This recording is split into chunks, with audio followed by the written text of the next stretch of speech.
नमस्कार दोस्तों, मैं रेखा तंवर आप सभी का हार्दिक स्वागत करती हूं आपके अपने YouTube चैनल पर।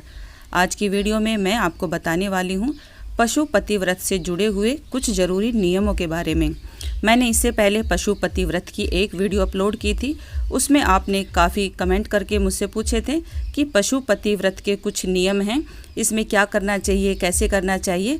आपके द्वारा पूछे गए सभी प्रश्नों के उत्तर आज मैं इस वीडियो में देने की कोशिश करूँगी, ताकि जो नए लोग हैं जो व्रत करना चाहते हैं उनको व्रत करने में आसानी हो और इस व्रत के नियमों का उन्हें पता हो।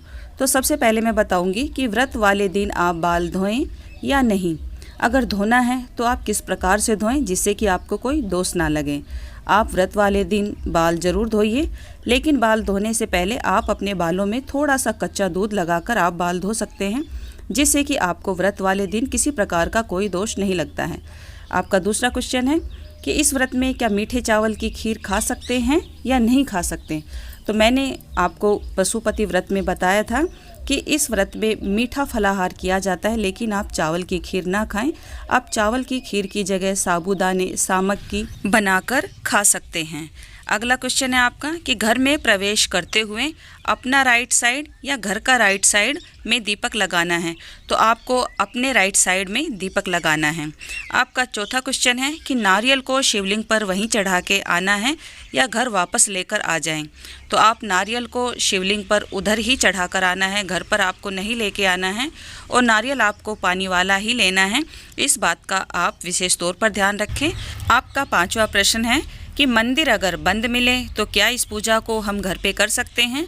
तो ये पूजा घर पर नहीं करनी है आपको। हाँ, मंदिर में करने के बाद आप पूजा घर पे कर सकते हैं, क्योंकि इस पूजा को आप मंदिर में करेंगे तो मंदिर में प्राण प्रतिष्ठित मूर्तियाँ होती हैं, उनसे आपको शीघ्र ही फल मिलता है। आपका छठा प्रश्न है कि जब दो व्रत एक साथ आ जाएं तो क्या हम उनके साथ ही इस व्रत को कर सकते हैं। जी नहीं, अलग अलग व्रतों के अलग अलग नियम होते हैं। पहले जो आप व्रत कर रहे हैं उस व्रत का आप उद्यापन कर दें, उसके बाद आप इस व्रत को शुरू कर सकती हैं। आपका सातवां प्रश्न है, दो व्रत पूर्ण विधि से कर लिए हैं, तीसरे व्रत वाले दिन मंदिर सुबह खुला नहीं मिला, पूजा शाम को करने से क्या पूर्ण व्रत माना जाएगा। तो आपने पूजा दोनों समय पर की है, आपका यह व्रत अवश्य ही पूर्ण माना जाएगा, क्योंकि इस व्रत में शाम वाली पूजा का विशेष महत्व है। आपका आठवां प्रश्न है कि इस व्रत में सो सकते हैं या नहीं। तो देखिए, व्रत कोई भी रखते हैं आप, व्रत वाले दिन सोना नहीं चाहिए। जितना आपसे बनता है प्रभु के मंत्रों का, प्रभु की भक्ति में आपको लीन रहना चाहिए। आपका अगला प्रश्न है कि मीठा ज़्यादा नहीं खा सकते, तो क्या सेंधा नमक का उपयोग हम कर सकते हैं। तो देखिए, इस व्रत में नमक नहीं खाया जाता है, चाहे सेंधा हो चाहे वैसा हो। आप मीठा फलाहार ही इस दिन रखेंगे, क्योंकि इस व्रत में अन्न भी नहीं खाया जाता है। जिस व्रत में आप अन्न ग्रहण करते हैं उसमें आप नमक का सेवन कर सकते हैं। आपका अगला प्रश्न है कि जब मंदिर से पूजा करके आएँ तो वो छठा दीपक हमें मंदिर से ही जलाकर लाना है या घर पे आके जलाना है।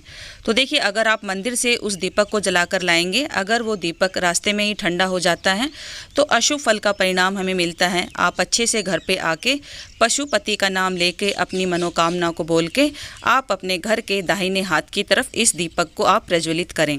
आपका अगला प्रश्न है कि इस व्रत में सिर्फ फलाहारी किया जाता है या सादा भोजन भी हम कर सकते हैं। तो इस व्रत में फलाहारी किया जाता है। मैंने अपनी वीडियो में आपको बताया है, जो पहले अपलोड की है, कि इस व्रत में आप मौसम के अनुसार कोई भी फल खा सकते हैं। दूध, दही, घी, इन सभी चीज़ों से आप कुछ भी बनाकर जो आपसे बनता है वो खा सकते हैं, या फिर कुट्टू के आटे का हलवा, सिंगाड़े के आटे का हलवा, साबूदाने की खीर या फिर सामक की खीर, इनमें से आप किसी भी तरह की खीर बनाकर या हलवा बनाकर आप इस व्रत में फलाहार ग्रहण कर सकते हैं। आपका अगला प्रश्न है कि शाम की पूजा मंदिर और घर में करने के बाद अगर पीरियड आ जाए तो क्या व्रत गिना जाएगा। तो जी बिल्कुल गिना जाएगा। आपका व्रत अच्छे से संपूर्ण हो चुका है, आपने सुबह और शाम दोनों समय अच्छे से पूजा कर ली है, तो आप इस व्रत को गिन सकते हैं। 5 व्रतों में आपका व्रत गिना जाएगा। आपका अगला प्रश्न है कि बाती किस तरह की लगाई जाती है शिव की पूजा में। तो आप बाती लंबी या गोल, जैसा आपको उचित लगे वैसा आप बनाकर लगा सकते हैं, इसमें कोई विशेष नियम नहीं है। आपका अगला प्रश्न है कि 5th मंडे को ही आप सीधा देना है या फिर हर मंडे को आपको सीधा लेकर मंदिर में जाना है। तो देखिए, आपको 5वें व्रत वाले दिन ही सीधा लेकर जाना है, प्रत्येक सोमवार को आपको सीधा लेकर नहीं जाना है। आपका अगला प्रश्न है कि इस व्रत में नारियल शाम को या सुबह चढ़ाना है। तो आप इस व्रत में नारियल जो 5वां सोमवार आएगा जिसको आपको उद्यापन करना है, उस दिन आपको शाम को लेके जाना है। आपका अगला प्रश्न है कि 6 दीपक मंदिर से ही जलाकर लाना है या अंदर प्रवेश करने से पहले जलाना है। आप घर में अंदर जब प्रवेश करते हैं तो आपको दाहिने तरफ यह दीपक आपको लगा के रखना है। आपका अगला प्रश्न है कि प्रसाद को शिवलिंग पर टच करके मंदिर में आप दे सकते हैं, क्योंकि शाम के समय शिवलिंग पर कुछ नहीं चढ़ाने देते हैं।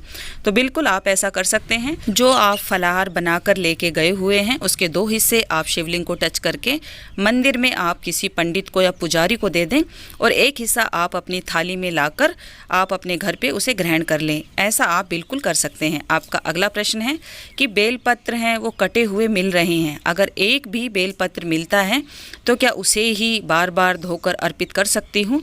बिल्कुल, आपने बहुत अच्छा प्रश्न किया है। बेलपत्र हैं वो मिलते नहीं हैं, क्योंकि मौसम ऐसा ही चला हुआ है, पतझड़ का मौसम है।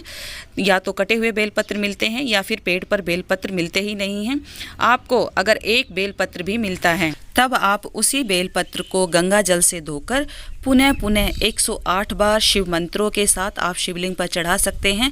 बेलपत्र जब आप 108 चढ़ा रहे हैं तो कभी भी खाली बेलपत्र ना चढ़ाएं, उन पर आप भस्म से या चंदन से राम राम जरूर लिखें। आपका अगला प्रश्न है कि सुबह और शाम वाली पूजा पहले और 5वें सोमवार को ही करनी है या हर सोमवार को करनी है?